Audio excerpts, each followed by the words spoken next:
You know what's funny about marriage? People think they know the whole story just from hearing one side. Like when someone tells you their husband filed for divorce after 16 years, you automatically assume he's going through some midlife crisis or found someone younger. But sometimes, and I'm just being honest here, sometimes the guy actually has his reasons that go way deeper than anyone wants to admit. I'm Veronica, I'm 38, and my husband Ted just served me divorce papers 3 weeks ago. Not because of anything recent, mind you. This goes back to when we were basically kids ourselves, 24 years old, and thought we had forever to figure her out. The thing is, Ted remembers everything, every conversation, every promise, every single detail from 16 years ago, like it happened yesterday. Most people would call that romantic, but trust me, it's not always a blessing when someone has a memory like a steel trap. We got married way too young, I'll give you that. Both of us came from homes that were complete disasters. Ted's dad left when he was 2, and my parents were the kind of people who screamed at each other every night after dinner and then acted like nothing happened the next morning. The difference was Ted decided he was going to break the cycle or whatever. Me, I figured we'd just figure it out as we went along, like most people do. Ted was always dragging us to counseling sessions and support groups. He'd read these self-help books and want to discuss them over dinner, like we were in some kind of book club. I went along with it because that's what you do when you love someone, right? But honestly, I was just nodding and smiling while thinking about other things. All that therapy talk felt so heavy and serious when we were supposed to be newlyweds having fun.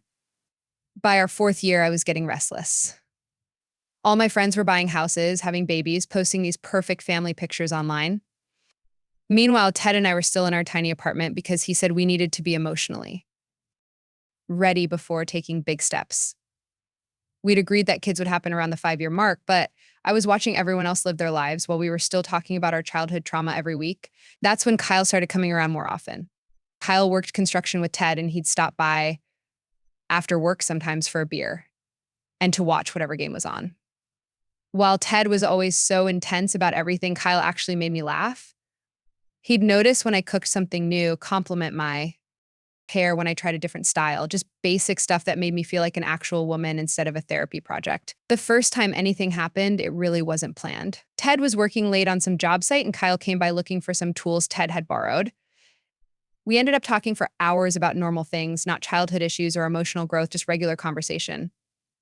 When he kissed me, it felt like the first time in months that someone actually saw me as desirable, instead of damaged goods that needed fixing.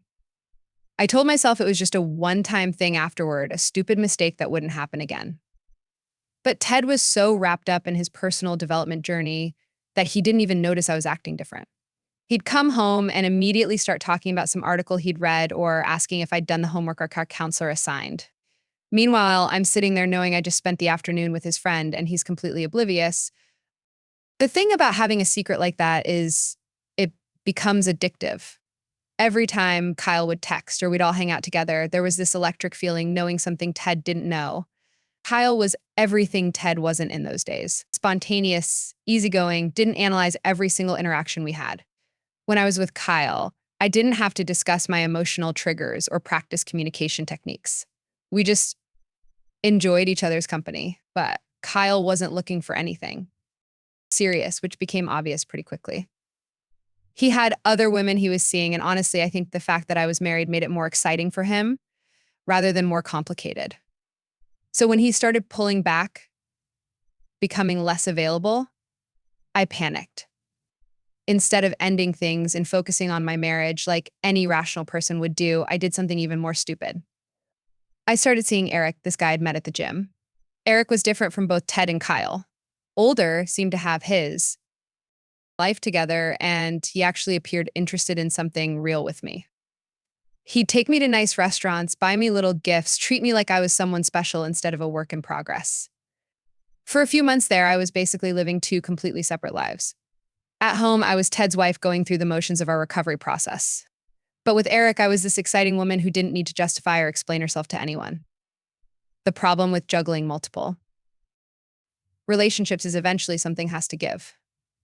Ted started asking more questions about where I was going, why I was always checking my phone, why I seemed distracted during our sessions. I got defensive about it, which only made him more suspicious. I started picking fights over stupid things to justify spending time away from the apartment. Looking back, I was basically sabotaging my marriage while telling myself Ted was the problem for being so controlling and jealous about everything. Everything came crashing down when Ted found a receipt in my purse for emergency contraception. I'd completely forgotten it. It was there after a scare with Eric. When Ted confronted me about it, I did what came naturally. I lied, told him it was old, that I'd bought it months ago, just to have on hand. But Ted's not stupid, and when you've been with someone for 4 years, you know their tells. He knew I was lying, and that's when he started digging deeper into everything. When Ted found that receipt, it was like watching a switch flip in him. Suddenly, this man who'd spent 4 years being patient and understanding and working on himself turned into someone I didn't recognize. He went through my phone while I was sleeping, checked my email accounts, even called Kyle directly to ask if anything had happened between us. And Kyle, being the stand up guy he was, immediately threw me under the bus to protect his friendship with Ted. The confrontation was brutal in a way I wasn't prepared for. Ted didn't yell or throw things like my dad used to do. Instead, he sat me down with this manila folder full of evidence: screenshots of text messages, photos, receipts, even a timeline he'd created of when I'd been lying about where I was. It was like he'd turned into some kind of detective overnight. And honestly, it freaked me out how methodical and calm he was about the whole thing. He asked me point blank, "How many men have there been, Veronica?" I tried to minimize it at first, told him about Kyle, but made it sound like it was just an emotional connection that got out of hand one time, but Ted kept pushing for details. And eventually I had to admit about Eric too. The expression on his face when I told him there were two different guys. I'd never seen him look at me like that before, like I was a complete stranger. Like everything he thought he knew about me was a lie. Here's the thing though, when you're caught red-handed like that, there's this weird sense of relief that comes with it. All that energy I'd been putting into keeping stories straight and covering my tracks could finally go somewhere else. But instead of feeling grateful that Ted was willing to work through it with me, I found myself getting angry. He wanted to know every single detail, every conversation, every time I'd been with someone else. It felt invasive and humiliating, like he was punishing me for being honest. We started going to couples counseling, but I hated every minute of those sessions. The therapist kept talking about rebuilding trust and taking accountability for your actions, but all I could think about was how I'd already said I was sorry. How many different ways was I supposed to apologize for the same mistakes? Ted, meanwhile, was throwing himself into the healing process like it was his full-time job, reading books about infidelity, joining online support groups for betrayed spouses, tracking my whereabouts like I was some kind of criminal on parole. The worst part was how everyone in our lives treated me after they found out what had happened. Ted's family, who'd always been warm and welcoming to me, suddenly became cold and formal whenever I was around. My own friends started making comments about how lucky I was that Ted was giving me another chance instead of just divorcing me immediately. Um, like I should spend the rest of my life being grateful that my own husband didn't abandon me. It was exhausting being cast as the villain in everyone else's story when all I'd done was try to find some happiness in a marriage that felt more like a therapy program than a relationship. We decided to try for a baby about a year after everything came out, partly because our counselor thought it might give us something positive to focus on together instead of constantly rehashing the past. I got pregnant pretty quickly with Logan, and for a while there, things actually felt almost normal again. Ted was excited about becoming a father, and pregnancy gave me a good excuse for why I was moody or distant sometimes. It was easier to blame hormones than admit I still felt trapped in this dynamic we'd created. Logan was born healthy and perfect, and Ted turned out to be one of those annoyingly devoted fathers from day one. He did night feedings without complaining, changed diapers like he'd been doing it his whole life, read parenting books like they contained the secrets of the universe. I loved Logan, obviously, but Ted's intensity about being the perfect dad made me feel like I was constantly being measured against some impossible standard that I'd never be able to meet. He'd make these comments about wanting to break cycles and give Logan this stable childhood we never had, which sounded great in theory, but felt like a constant reminder of my failures as a person. When Logan was fussy, Ted would swoop in like I was doing something wrong. When I wanted to go out with friends for a few hours, he'd ask a million questions about where and with who and when I'd be. Back when I got a job and had to work late, sometimes he'd show up unannounced, claiming he was bringing me dinner, but really just checking up on me. For the next 12 years, we just existed in this weird limbo. Ted never really forgave me for what happened, but he never brought it up directly either. Instead, it was always there under the surface of everything we did. He'd make little comments about trust and loyalty that seemed innocent enough to anyone listening, but I knew they were really about what I'd done when we were 24. Every conversation felt like a test I might fail if I said the wrong thing. The physical part of our marriage got weird too. It's like really intense and almost desperate, but not in a good way. It felt like Ted was trying to reclaim something or prove something every single time. Sometimes I'd catch him watching me with this look on his face, like he was searching for signs that I was thinking about someone else. It was like being married to a detective who happened to share your bed every night. I threw myself into being Logan's mom because that was the one area where I felt like I couldn't be criticized or second guessed. Logan was this bright, funny kid who adored both of us, and I was determined to be the kind of mother I'd never had growing up. But even that became a source of tension because Ted was always worried I'd somehow mess up Logan the way I'd messed up our marriage. Like my moral failures were contagious or something that might rub off on our son. By the time Logan turned 10, I started fantasizing about what my life would be like if I'd never gotten caught with Kyle and Eric. Not because I wanted to cheat again. I didn't, but because I was tired of living under this cloud of perpetual judgment and surveillance. Ted had turned into this hyper-vigilant version of himself. And I felt like I was married to a prison guard instead of a partner. Every conversation, every interaction felt loaded with the potential for conflict. Everything finally exploded last year when Logan started asking questions about why Daddy seemed sad all the time. Ted had been getting more withdrawn over the months, working longer hours, barely talking to me, unless it was about logistics or Logan's schedule. When I tried to bring it up during one of our rare quiet moments together, he'd just say he was processing some things or working through stuff. More therapy speak that made me want to scream after all these years. I finally confronted him on our anniversary. We were supposed to go out to dinner at this place we used to love. But Ted seemed like he was just going through the motions, like it was an obligation instead of something he wanted to do. When I asked him directly if he even wanted to be married to me anymore, he just stared at me for what felt like forever. Then he said something that still makes my blood boil when I think about it. I've been asking myself that same question every day for 12 years.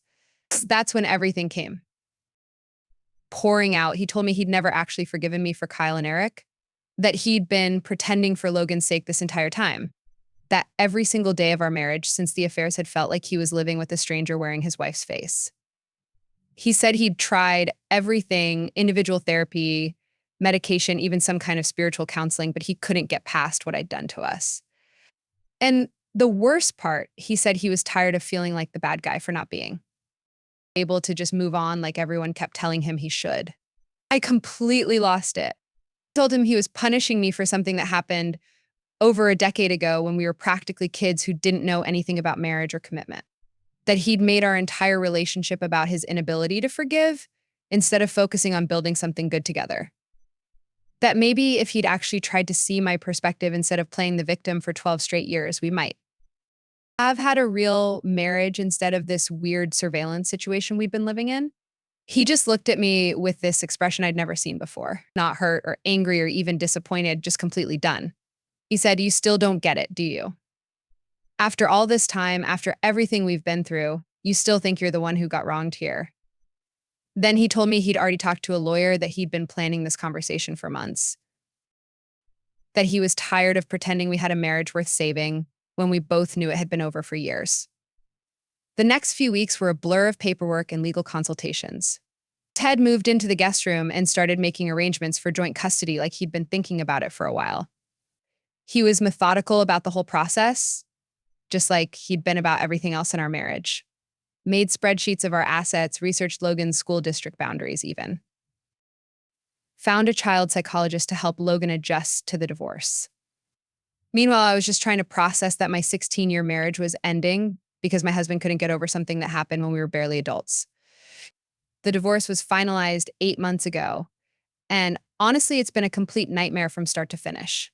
Ted got the house because he could afford the mortgage payments on his own, and the judge thought it would be better for Logan's stability to stay in the same school.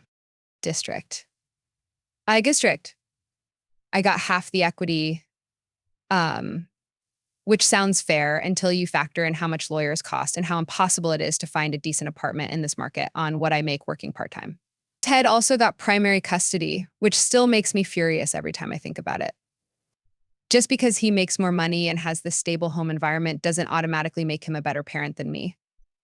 But apparently having affairs 16 years ago makes you a flight risk in family court, even though I've been nothing but devoted to Logan since the day he was born. Now I get him every other weekend and one dinner during the week. It's like I'm some kind of distant relative instead of his mother. The worst part is watching how quickly Ted moved on with his life. Not with another woman, he's too smart to introduce that complication during custody negotiations. But with everything else, he joined some kind of men's support group, started working out again, even took Logan on this big camping trip to Colorado that I wasn't invited to join. It's like the second he got rid of me, he became this whole new version of himself that I never got to see during our marriage. Meanwhile, I'm stuck in this tiny studio apartment trying to figure out how to rebuild my entire existence at 38 years old. Logan's adjusting to the new arrangement better than I expected, which is simultaneously good news and incredibly painful to watch. He seems happier when he's with Ted, which I try not to take personally, but it's hard not to notice the difference. Ted's always been the fun parent because he didn't have to handle most of the discipline and daily grind. Now, he gets to be the primary parent and the hero who saved Logan from our dysfunctional household. Everyone acts like this whole situation is some kind of cosmic justice, like Ted finally standing up for himself after all these years of being the long-suffering husband. His family barely acknowledges my existence now when they pick up Logan. And even my own friends seem to think I had this coming. They're all very polite about it, never saying anything directly. But I can see the judgment in their eyes, like I'm finally getting what I deserve for those few months of poor choices I made when I was 24 years old. But here's what really gets me about this whole thing. Ted acts like he's completely innocent in how our marriage fell apart.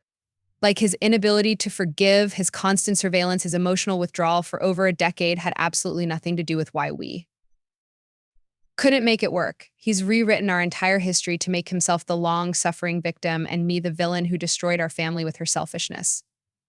And everyone just goes along with that narrative because cheating is easy to understand and emotional neglect is invisible.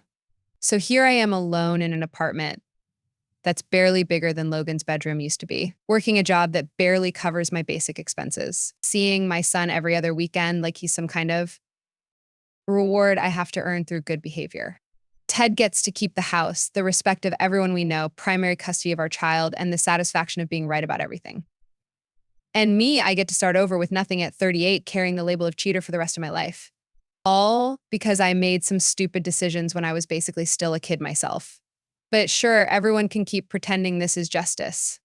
Everyone can keep acting like 16 years of emotional punishment was a reasonable consequence for a few months of bad judgment.